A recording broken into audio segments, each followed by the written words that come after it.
السلام عليكم ورحمة الله وبركاته. ازيكم يا حبايبي، عاملين ايه؟ يا رب تكونوا بخير. اللهم صل وسلم وبارك على سيدنا محمد. صلوا على النبي. جاي لكم فيديو سريع النهارده، لا كان على البال ولا على الخاطر. واحنا شغالين كده لقيت حبيبتي بتخبط عليا، ام وعد القوطه رخصت، انت مش عارفه؟ قلت لها اه يا حبيبتي انا عارفه ان القوطه بسم الله ما شاء الله لا حول ولا قوه الا بالله القوطه رخصت. قالت لي طب بعد اذنك يا ام وعد انا عايزاك تصلصلي لي ايه شويه. قلت لها بس كده يا حبيبتي من عين الاتنين. انا بعمل ايه دلوقتي؟ بشيل دي يا حبايب قلبي، دي بشيلها. القوطه دي مستويه قوي قوي قوي قوي. احنا جبنا عدايه، طبعا سعر العدايه غير سعر ما بنجيبها فرداني 6 اميره على طول. ما صدقت طبعا هينوبها من الحب جانب. ايه اللي هو الجانب يا ام وعد؟ زي ما هنجيب لحبيبتنا جبنا كمان عدايه لنفسنا وقلنا ايه نعملها. بيطلب مننا محشي سريع كده حبايب قلبي، تبقى عندنا حاجتنا ايه جاهزه. يعني انت مش بتعملي رمضان، اما يجي رمضان ربك يفرجها.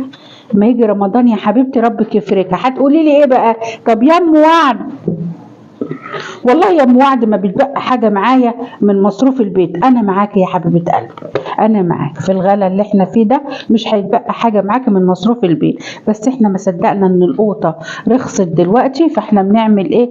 والله بصي لو جبت كيلو على قدك كل يوم ماشي، كيلو وعملتيه كده مع نفسك هتلاقي نفسك ان انت عملتي خزين في البيت يا حبيبه قلبي. مسكره جدا، مسكره، ايوه مسكره فعلا. بسم الله ما شاء الله ولا حول ولا قوه الا بالله. للي هياكل. هتعملي ايه يا ام وعد غير القوطه؟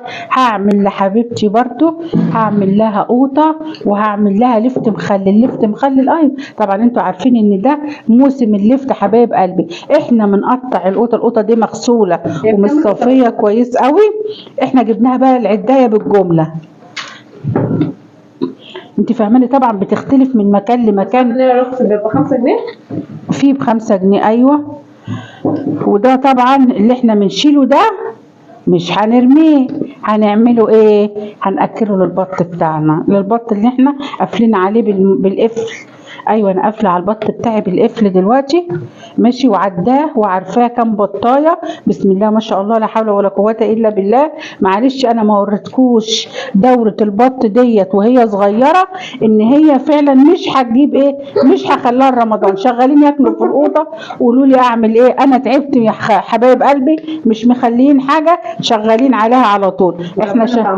احنا شغالين في اول عدايه يعني اللي زي دي احنا يا قلبي شغالين في اول عدايه اللي هي ايه بتاعتنا بتاعت الناس، لسه ما اشتغلناش ايه فيها طبعا عشان ايه بياخد دلوقتي. يعني هم بياكلوا كده حقاتنا مش حقات الايه مش حقات الناس، بيزلطوها اكنها ايه، اكنها بلح يا حبايب قلبي. اللهم صل وسلم وبارك على سيدنا محمد.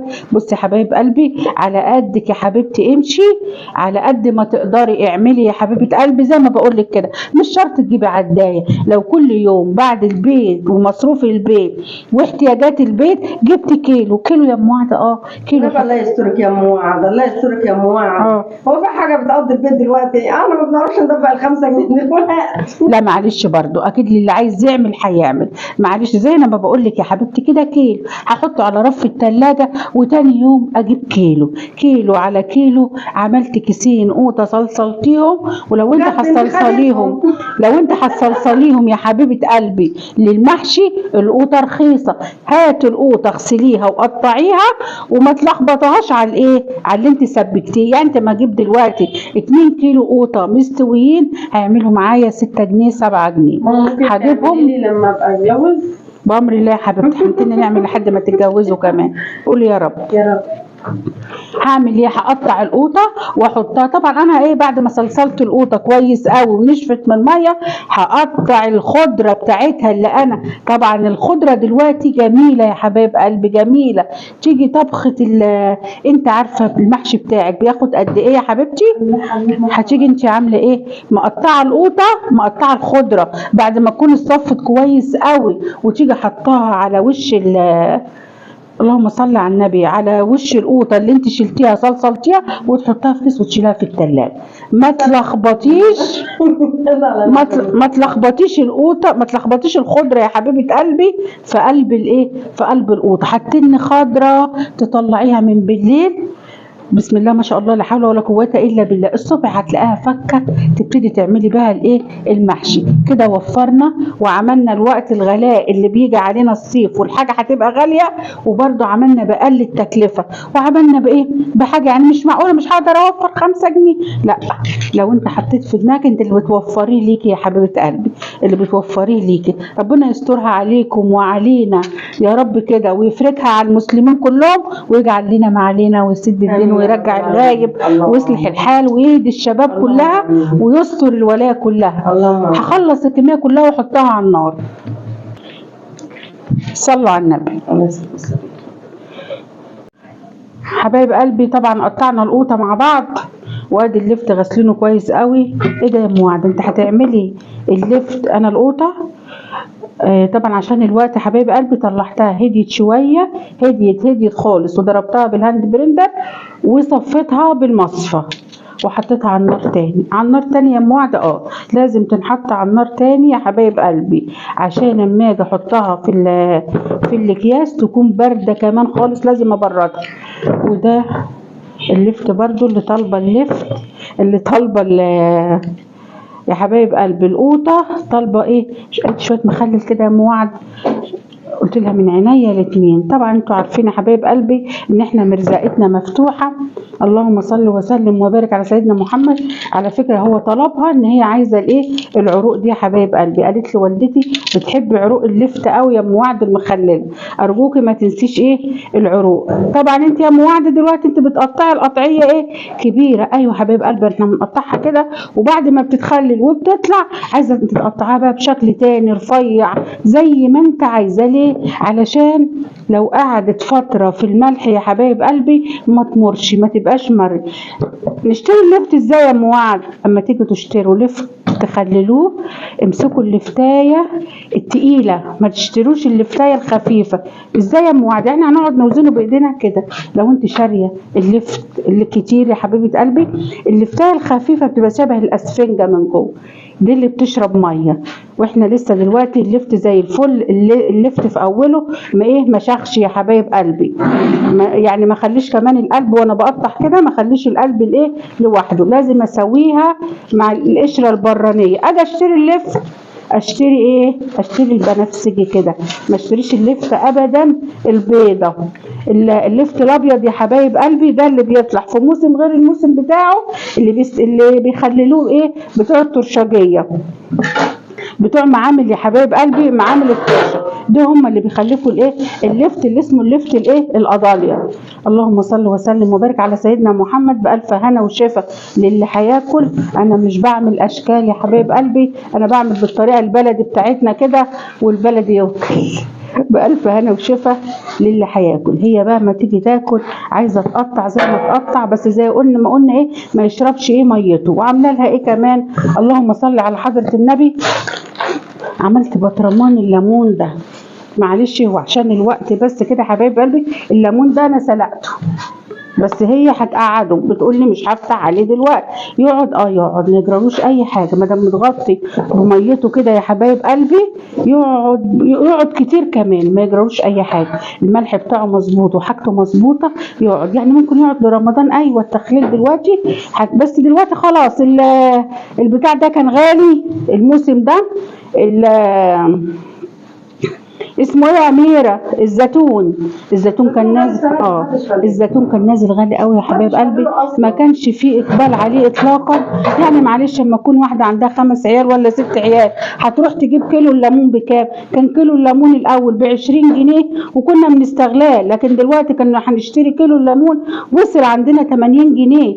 فكانت اللي هتيجي تخلل تعمل بطرمان مخلل ب 500 جنيه، هنشتري بس بطرمان مخلل الزيتون بس غير الحاجه بتاعته ب 500 جنيه. هيقعد اسبوع للي عندها اولاد يا حبايب قلبي مش هيقعد. فاحنا بنقول ايه على قدنا نمشي عشان تمشي بامر الله وبالرضا يا حبايب قلبي. فين القوطه يا ست وعد اللي هنجيبيها بقى توريها لحبايبنا؟ ادي القوطه يا حبايب قلبي، بردناها وضربناها وصفناها. بتاخد غلوة تاني تنشف من ميتها، ونبتدي ما تبرد خالص، تبرد يا حبايبي، تبرد خالص يا حبايب قلبي، ونبتدي بأمر الله ايه نعبيها في الاكياس، نعبيها باردة، وتبتدي ايه تشيليها في الفريزر. حبيبة قلبي عندك فريزر حاطة فيه كل محتويات البيت، حطي على جنب كده عشان ما تكرفش.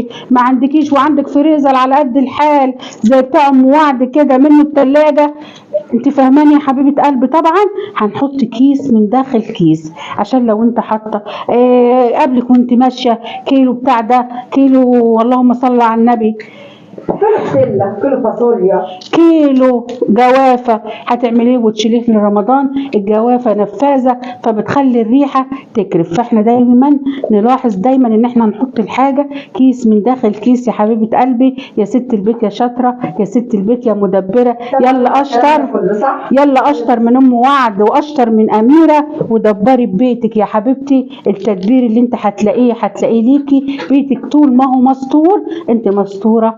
نبطل الشكوى، نبطل نقول مفيش، الحمد لله على قد لحافك مد رجليكي.